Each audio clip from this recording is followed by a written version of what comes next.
Life without technology.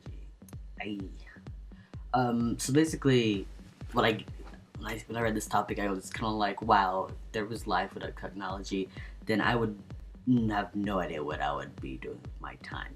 Simply because what I do for a living is documentaries and film and videos, and I mean, that's just what I do. So life without technology for me would be almost meaningless, and not in the sense of, oh my gosh, I'm addicted to social media and I have to be on Facebook all the time, but more of like I don't know how else I would document um, my time. And to me it's kind of mind blowing. I would not, without technology, without my webcam, and without you know YouTube and the internet. First of all, I would not have met so many amazing people um, through the YouTube community and through Tumblr and Facebook and Twitter. But like, I wouldn't be able to help other people as easily as I am able to do now through my videos um, and such. So life without technology would be really eerie for me and really weird. And I mean, nowadays technology has gotten really important, especially within the trans community, because we look to each other to help each other with questions, especially younger trans men, or trans masculine identified individuals, or even transgender identified individuals in general. We look to each other online on YouTube, through different collab channels, through the different our favorite YouTubers, to figure out and ask questions and to learn. Without YouTube, not Tumblr, I don't know how I would have gotten to the spot that I'm now, because I learned so much about myself by reading other people's posts and watching other people's videos, and I knew what I was getting myself into thanks to YouTubers like Chase and Emery, and so on. Because without them, I and other YouTubers that are trans identified, I'm not 100% sure if I would have known or been able to figure out who exactly I was, because I wouldn't have known that there were other people out there in the world just like me.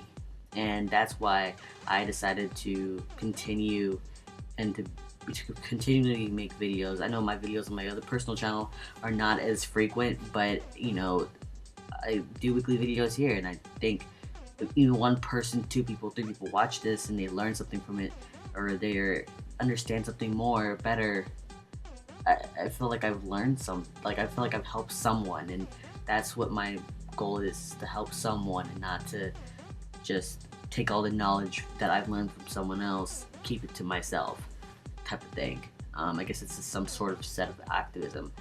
But yeah, Tumblr and YouTube have been instrumental in that sense for me, because not only because it's helped me, and it gives me personally the chance to help others, because with me, I'm a unique individual. We're all unique individuals, and I didn't see that many Blaxican, which for those of you who don't know what that is, it's I'm half Hispanic. I'm trace my roots back to Mexico, and I'm half African American. So I come up with the term Blaxican because it's easier to explain and most people understand it. But I didn't see that many Blaxican trans men, and even if I did find some, they didn't necessarily have my views on on religion or whatnot, and or things in general. Like, we're all different, we're all unique, and I think by me going out there and telling my story and how unique I am, it allows other people that may come across it to allows other people to figure out and say, hey, this is who I am. And if that person can be comfortable who they are as a unique individual, then so can I. So I mean, life without technology and internet would be extremely difficult for me, and it would be extremely difficult for a whole bunch of us. And you know I'm personally blessed that we have technology like this. The internet's, you know, people want to say, oh my gosh, the internet's godsend, and to a certain extent it kind of is, but I'm not going to sit there and put the internet on a pedestal and be like, internet.